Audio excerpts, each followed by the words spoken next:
dans la technique, mais on parle de ça. Donc, on a bien.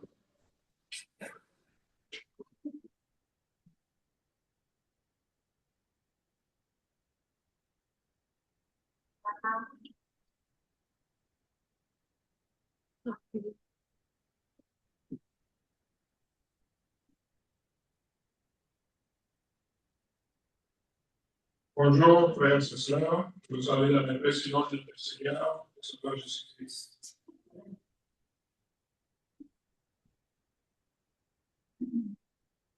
Le titre pour l'étude de ce matin, je l'ai intitulé Être rempli de l'Esprit.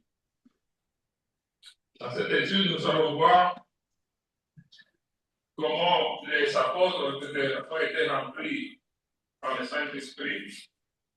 Nous allons voir aussi comment des personnes dans l'Ancien Testament ont été aussi remplies de l'Esprit.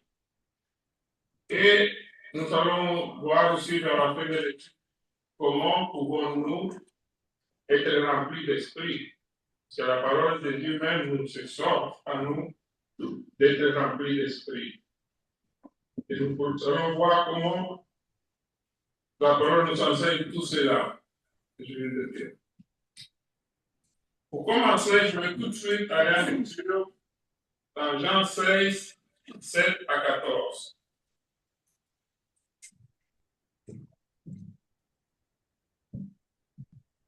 Le livre de Jean, l'évangile de Jean, chapitre 16, 7 à 14. Cependant, je vous dis la vérité, que vous êtes avantageux que je m'en aille, car si je ne m'en vais pas, le consolateur ne viendra pas vers vous. Mais si je m'en vais, je vous l'enverrai. Et quand il sera venu, il convaincra le monde en ce qui concerne le péché, la justice et le jugement. En ce qui concerne le péché, parce qu'il ne croit pas en moi. La justice, parce que je vais au Père et que vous ne me verrez plus. Le jugement, parce que le prince de ce monde est jugé. J'ai encore beaucoup de choses à vous dire, mais vous ne pouvez pas les porter maintenant. Quand le consolateur sera venu, il vous dira dans toute la vérité, car il ne parlera pas de lui-même, mais il dira tout ce qu'il aura entendu et nous annoncera les choses à venir. Il me glorifiera parce qu'il prendra de ce qui est à moi et vous l'annoncera. Cette promesse de Jésus aux apôtres, il a accompli le jour de la Pentecôte, lorsqu'ils ont été remplis du Saint-Esprit.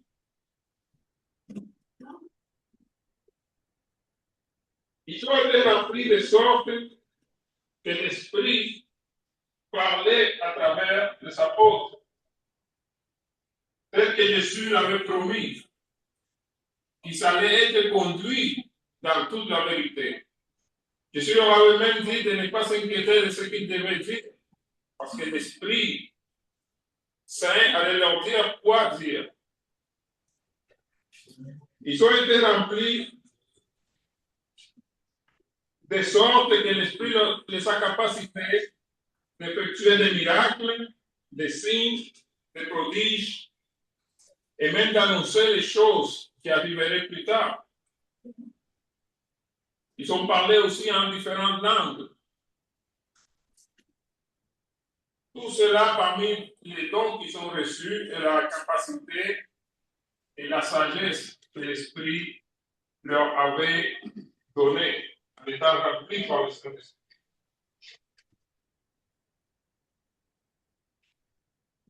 Tout ce que les apôtres ont fait au début de l'Église primitive est appelé les actes des apôtres. Pour cela, nous avons un livre qui s'appelle Actes des apôtres. Et beaucoup de personnes disent que ce sont les actes du Saint-Esprit. Ils disent cela parce qu'ils savent que sans le Saint-Esprit, les apôtres n'auraient pas été capables de faire tout ce qu'ils ont fait. Tous ces sacs n'auraient pas pu être possibles sans le Saint-Esprit, qui réalisait tout cela à travers les apôtres. Par exemple, Pierre, quand il a guéri l'homme boiteux, les gens ont commencé à le suivre en pensant que ce que Pierre avait fait, c'était par son propre pouvoir, sa propre capacité. Et Pierre leur a dit que ce n'est pas par nous-mêmes que nous avons fait cela que vous avez vu.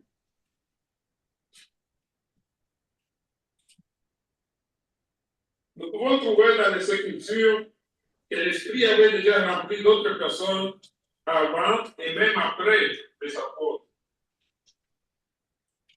Mais c'est l'Esprit qui capacitait ces personnes selon sa volonté, selon ce que l'Esprit voulait qu'ils accomplissent.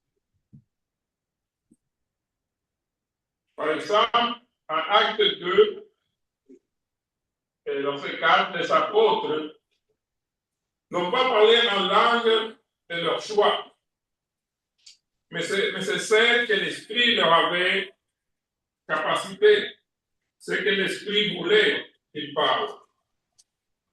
Donc, ce n'est pas comme on voit aujourd'hui dans plusieurs dénominations, les groupes religieux, que certaines personnes apparaissent et disent être remplies du Saint-Esprit et affirment qu'ils sont capables de faire des miracles, de parler en langue, de guérir les malades et se servir entre un pouvoir du Saint-Esprit selon comme ils veulent.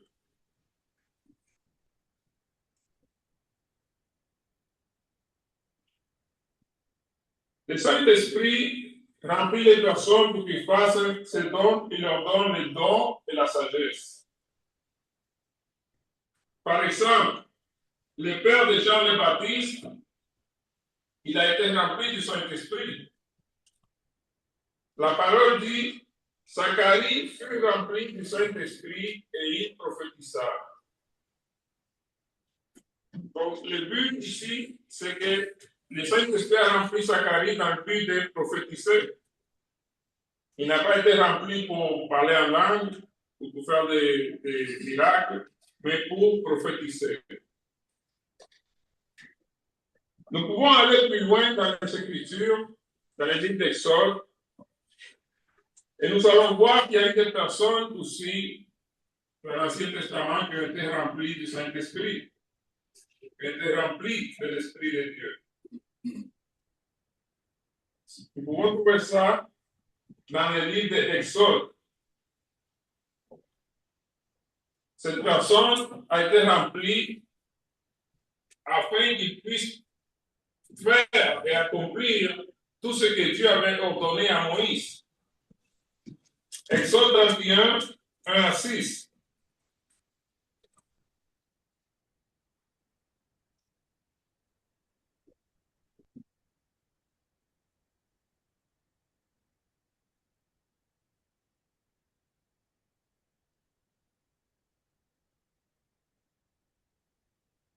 Exode 31, 1 à 6.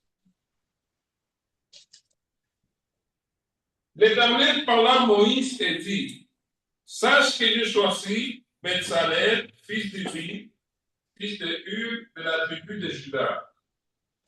Je l'ai rempli de l'Esprit de Dieu, de sagesse, d'intelligence et de savoir pour toutes sortes d'ouvrages. Je l'ai rendu capable de faire des inventions, de travailler l'or, l'argent et les reins, de graver les pierres à enchâsser, de travailler le bois et d'exécuter toutes sortes d'ouvrages. Et voici, je lui ai donné pour aide Oholiab, fils d'Aïsamak, de la tribu de Dan. J'ai mis de l'intelligence dans l'esprit de tous ceux qui sont habiles pour qu'ils fassent tout ce que je t'ai ordonné. Donc ici, on voit un parfait exemple de personnes que Dieu les a remplies de l'esprit afin qu'ils puissent accomplir ces tâches que Dieu avait ordonnées à Moïse.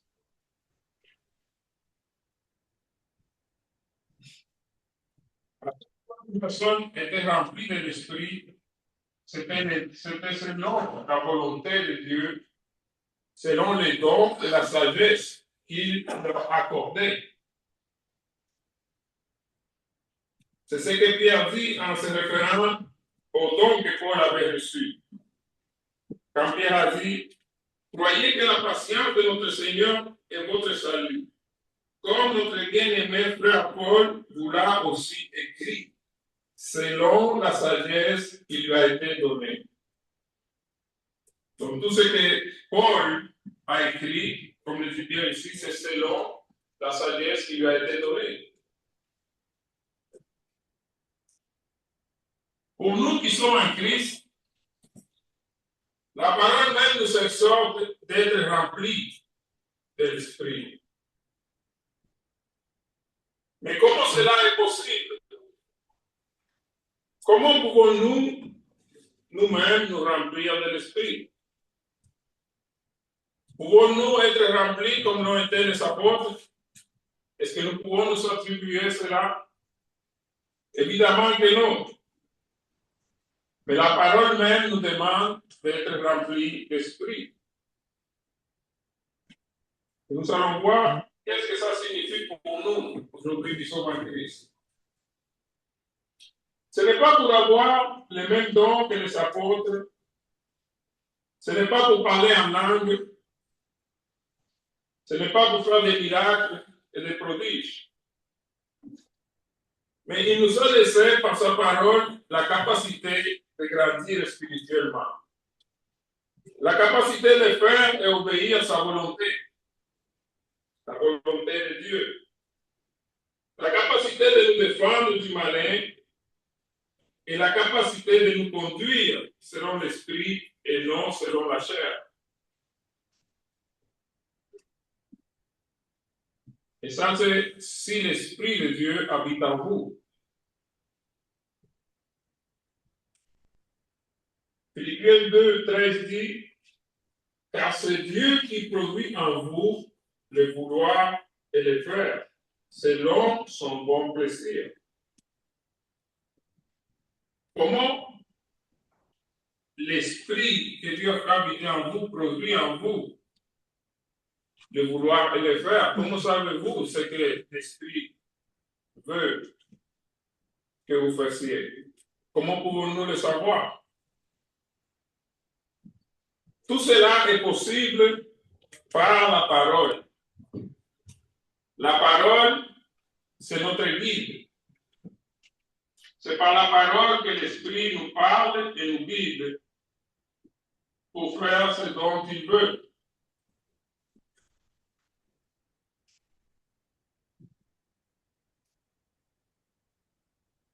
C'est par la parole que nous pouvons être remplis d'esprit, en connaissant la parole et en la mettant en pratique.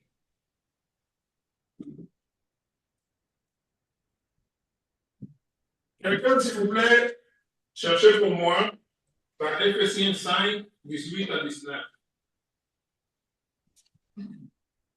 Éphésiens 5, 18 à 19. Et notre frère va lire dans Colossiens 3, 16.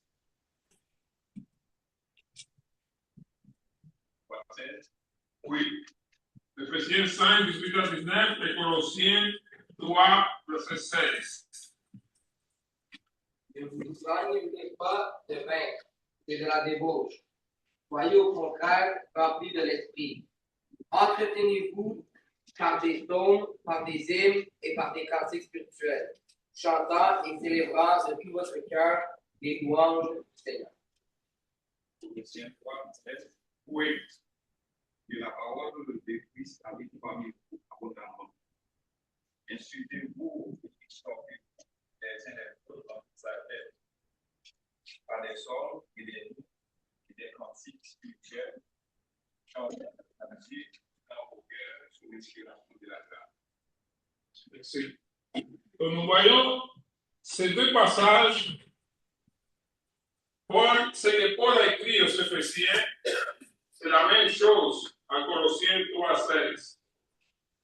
Si vous les lisez les deux, vous allez voir que c'est la même exhortation, sauf qu'il utilise des mots différents. Par exemple, aux Éphésiens, il leur dit d'être remplis de l'esprit et de se, comment dire,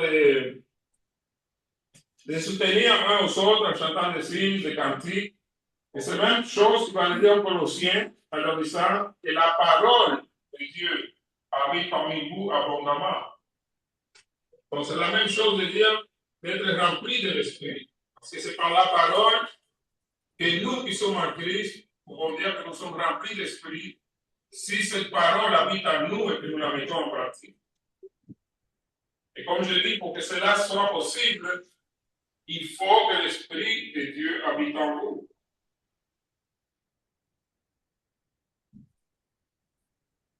Nous avons un exemple dans Acte 6, verset 3.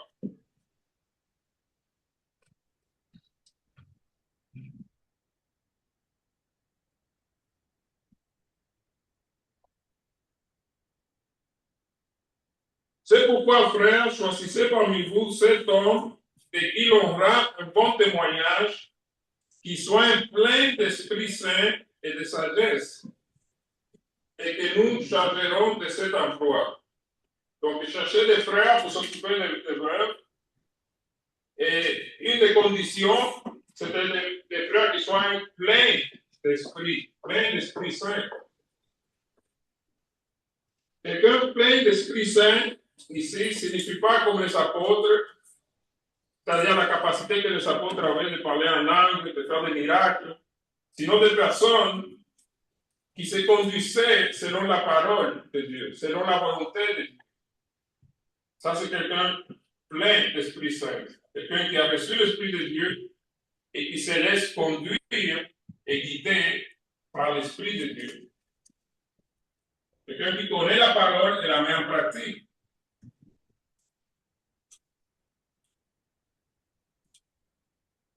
Même pour que l'Esprit vienne et demeure dans une personne, ça commence aussi par la parole. Lorsque nous avons obéi à l'Évangile, la première chose que vous avez entendue, c'est la parole de Dieu. Vous l'avez cru et vous l'avez mis en pratique en vous faisant baptiser pour le pardon de vos péchés. Et c'est à ce moment-là que Dieu a commencé cette œuvre en chacun de nous, en nous donnant son esprit. L'esprit a commencé à faire sa demeure en nous. C'est une communion avec Dieu qui est arrivée à ce moment-là. La parole dit que la foi vient de ce qu'on entend, et ce qu'on entend vient de la parole de Dieu.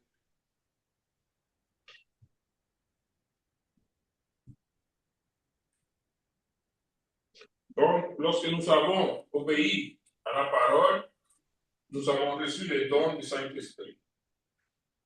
Mais notre conversion ne s'arrête pas au moment où nous nous faisons baptiser pour le pardon des péchés. Ce n'est pas parce que vous êtes rentré dans l'eau du baptême que vous êtes sauvés, que ça y est, vous n'avez plus besoin de la parole. Pour pouvoir marcher selon l'Esprit, nous devons être guidés par la parole. C'est comme ça que l'Esprit nous parle aujourd'hui, à travers la parole.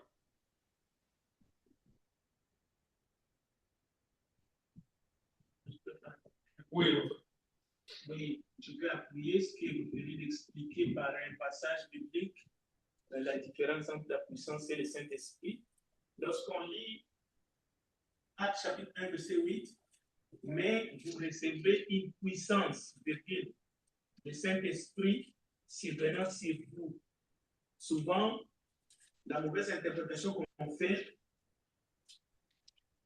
la puissance, c'est comme si le Saint-Esprit devient comme le nom propre de la puissance. Non. La puissance, c'est une chose. C'est ça qui a donné aux apôtres le pouvoir de guérir, de chasser les démons et même de ressusciter les morts, pour quelques-uns d'entre eux. Mais le Saint-Esprit, c'est une personne. C'est une personne, oui. Ça, il faut que ça soit clair, que le Saint-Esprit, ce n'est pas comme un pouvoir que que Dieu donne ici à un à l'autre. Le Saint-Esprit fait partie de la divinité. Et dans la divinité, il y en a juste trois qui ont cette, comment dire, cette source, la divinité, il y en a juste trois qui ont ça. Le Père, le Fils et le Saint-Esprit. 1 Corinthiens 3, verset 16.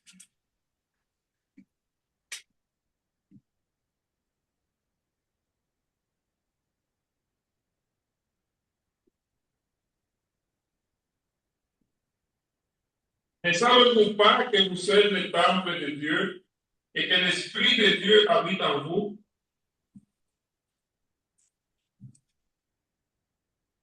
Et dans le chapitre 6, 19 à 20, nous sommes en train de voir ici comment la parole nous enseigne que l'Esprit de Dieu habite en nous. Corinthiens 6,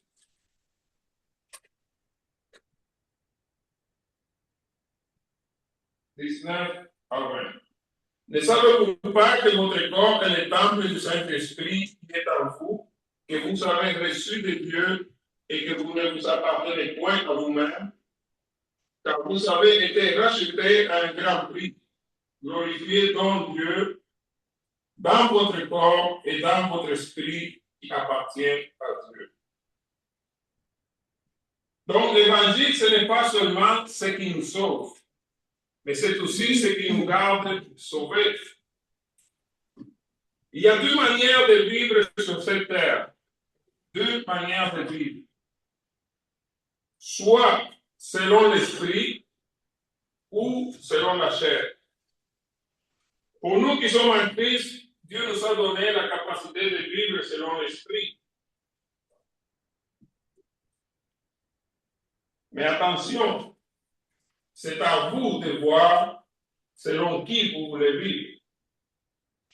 Soit vous vivez selon l'esprit, ou vous choisissez de vivre selon la chair. Mais la parole dit clairement, mais ceux qui vivent selon la chair ne peuvent pas plaire à Dieu. Donc il est très important pour nous de chercher à vivre selon l'esprit. Et pour cela, nous avons besoin d'un guide qui nous guide. Et ce guide, c'est la parole.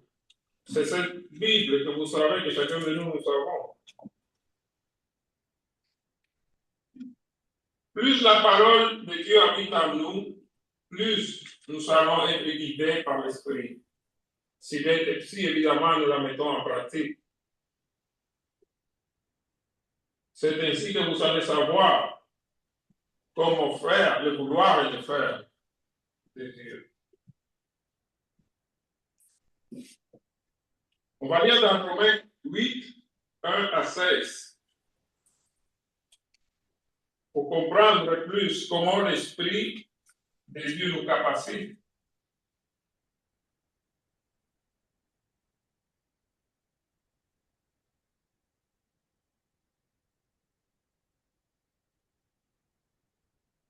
Nous allons lire dans Romains 8, 1 à 16. Quand vous allez lire, vous allez voir plusieurs fois le mot esprit apparaître dans les versets. Et il suffit de faire attention quand vous lisez esprit avec un minuscule, ça fait référence à votre esprit, à vous. Et quand c'est esprit avec la lettre majuscule, ça fait référence à l'esprit de Dieu qu'il a fait habiter en vous. Donc Romains 8, 1 à 16.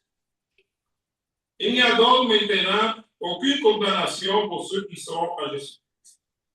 En effet, la loi de l'esprit de vie en Jésus-Christ m'a affranchi de la loi du péché. Car chose impossible à la loi, parce que la chair la rendait sans force.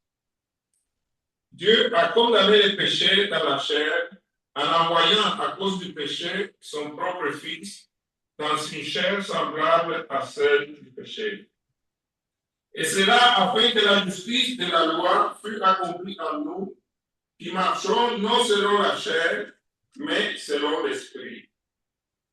L'esprit avec un minuscule. Ceux, en effet, qui vivent selon la chair s'affectionnent aux choses de la chair, tandis que ceux qui vivent selon l'esprit s'affectionnent aux choses de l'esprit. Et l'affection de la chair, c'est la mort, tandis que l'affection de l'esprit, c'est la vie et la paix. Car l'affection de la chair est inimitié contre Dieu, parce qu'elle ne se soumet pas à la loi de Dieu et qu'elle ne le peut même pas. Or, ceux qui vivent selon la chair ne sauraient plaire à Dieu. Pour vous, vous ne vivez pas selon la chair,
si vous vivez selon la chair, vous mourrez. Mais si par l'esprit, avec un majuscule, vous faites mourir les actions du corps, vous vivrez.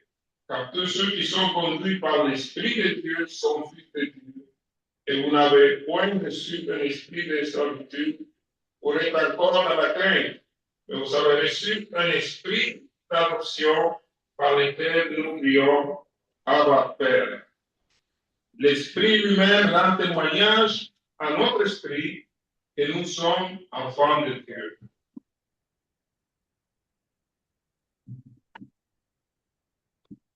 Donc, ce passage nous enseigne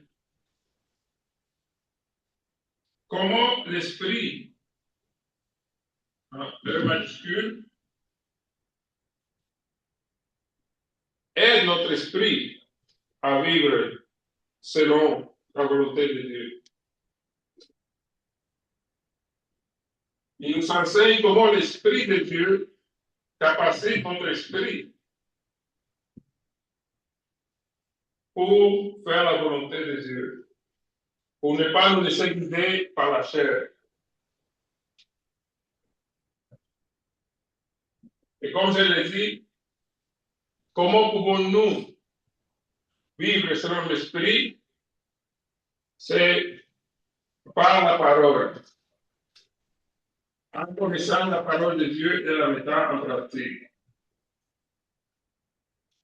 Romains 8, 26 dit, de même aussi l'Esprit nous aide dans notre faiblesse, car nous ne savons pas ce qu'il nous convient de demander dans nos prières. Mais l'Esprit lui-même intercède par des soupirs inexprimables. Et Galates 5, 16 à 17.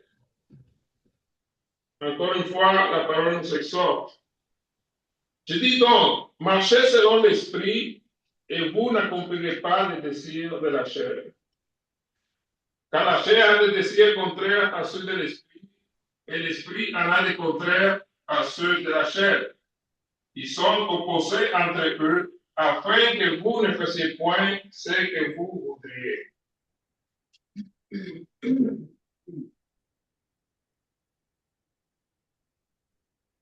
Oui, une question là-bas. Merci. Je crois que lorsque vous parlez, l'esprit qui s'est pris avec les deux et avec la deux.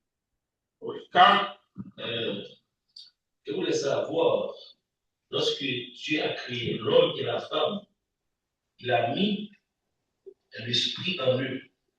Oui, Nous savons bien. c'est le C'est l'esprit qui est là. Quel esprit? Petit E ou grand E? petit E. Petit E? Oui. Mais quelle différence il y a entre l'esprit petit E et grand E? L'esprit avec grand E, c'est l'esprit de Dieu. Mais l'esprit avec petit E, c'est l'esprit, c'est comme le souffle de vie que Dieu donne à la personne. Ok. Lorsque nous avons baptisé en Jésus-Christ, nous avons reçu l'esprit avec le grand E, c'est ça? Oui, c'est ça. Ok. Ça, c'est là qu'il commence la communion avec Dieu. Parce que quand vous n'êtes pas baptisé, la parole enseigne très clairement qu'on est mort. Et la mort, ça signifie séparation.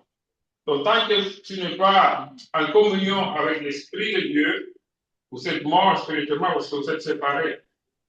Quand il y a cette communion, c'est là qu'on retourne à la vie. C'est ça, être vivant et spirituellement.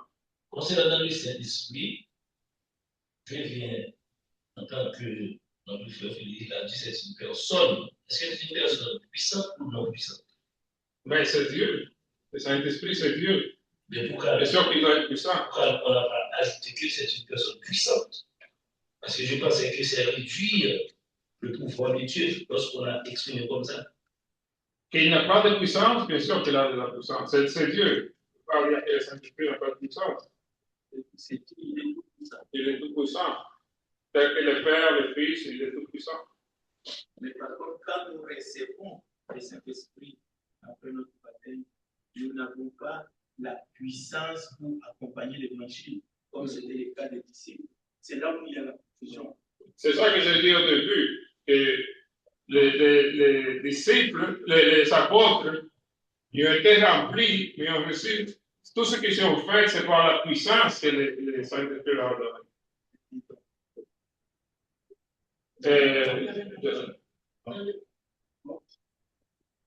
Quelqu'un d'autre, Gérard a une question. Ah, oui, ça. Dans la première verset 8, j'arrive pas trop à comprendre. Parce que ça dit que vous recevez une puissance, le Saint-Esprit survenant sur vous. C'est la puissance qui survient dans le Saint-Esprit. C'est-à-dire que, est-ce qu'il y a vraiment une différence entre la puissance et le Saint-Esprit? Parce que la puissance vient, alors le Saint-Esprit vient sous forme de puissance, une puissance brusque, une puissance inattendue. Est-ce que là vraiment on peut faire une différence? Pour moi, c'est la même chose parce que c'est le Saint-Esprit qui vient avec puissance. Pour moi, on ne peut pas la différence. Je ne sais pas. Dans la puissance, c'est le Saint-Esprit qui l'adore. Ouais. Alors, Frédéric, alors dans le premier verset 8, le même verset, dans quel livre? le premier verset 8 que Frédéric a mentionné tout à l'heure, je pense que c'est une mauvaise appréciation du texte. Parce que Frédéric a essayé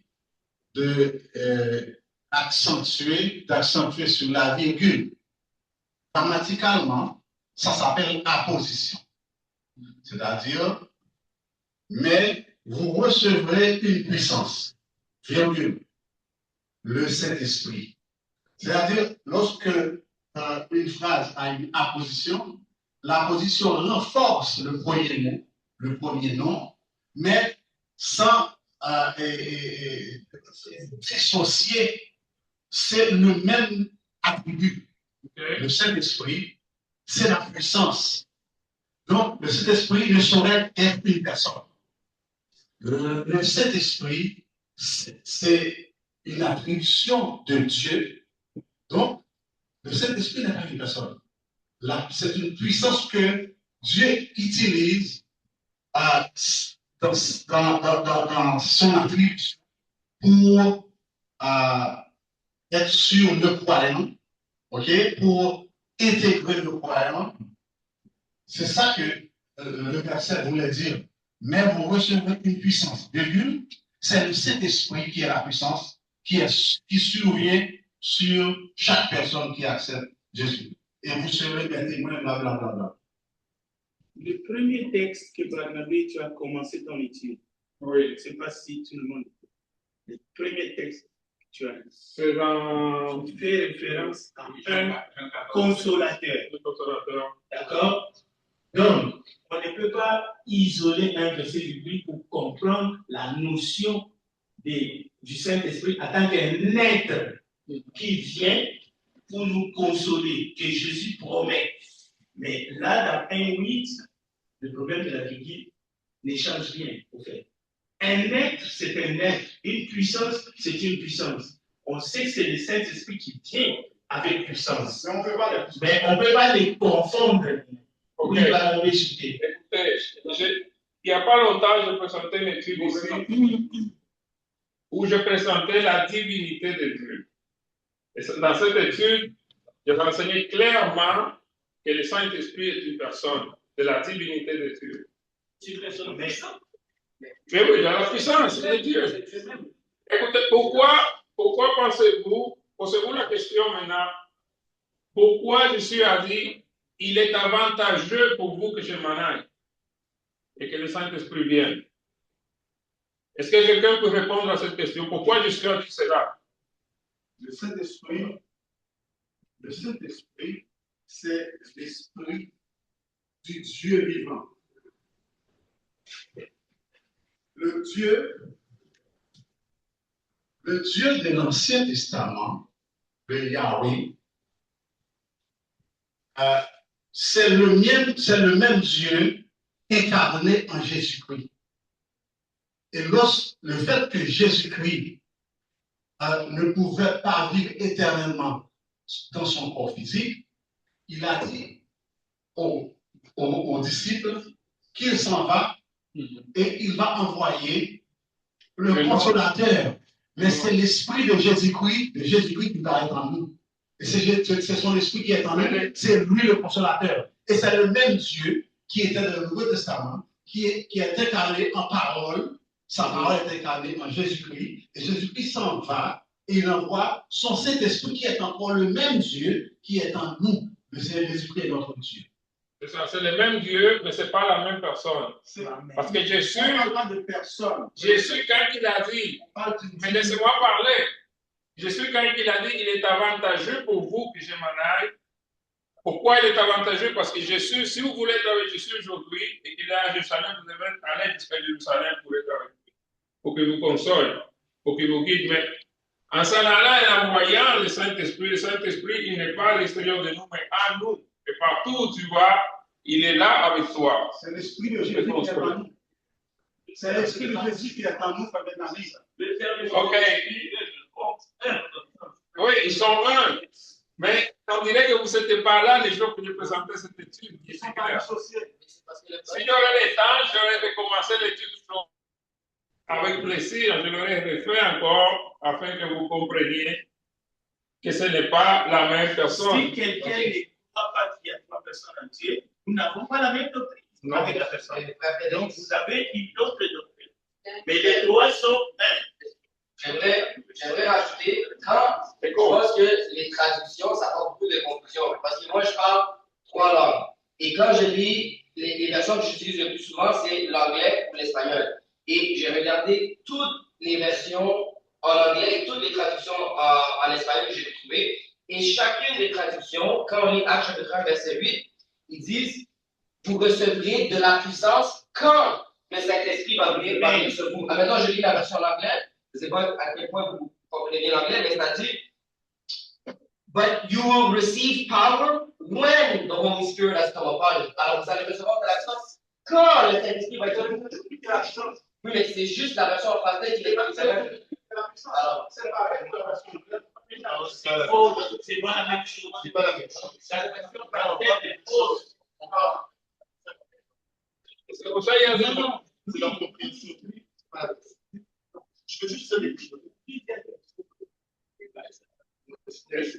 Je pense qu'on va avoir. Écoutez, malheureusement, on n'a pas beaucoup de temps d'aller sur ce groupe. La parole est 1 Jean, chapitre 5, verset 7 à 8 dit, car il en a droit qui rendent témoignage. L'esprit, l'eau, le sang et les droits sont d'accord. C'est ça que Donc, je vais juste lire un dernier passage que peut-être j'aurai l'occasion dans une autre fois de reprendre cette étude pour que ça soit clair pour tout le monde. Sur la divinité.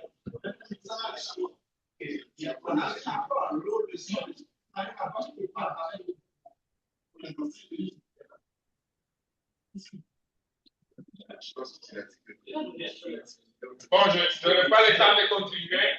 Peut-être je vais continuer une autre fois, puis je vais sûrement reprendre l'étude sur la divinité. Sur la divinité pour que vous compreniez qu'il y en a trois qui ont l'essence de Dieu, qui sont Dieu. Donc, merci de m'avoir écouté, que le Seigneur vous bénisse.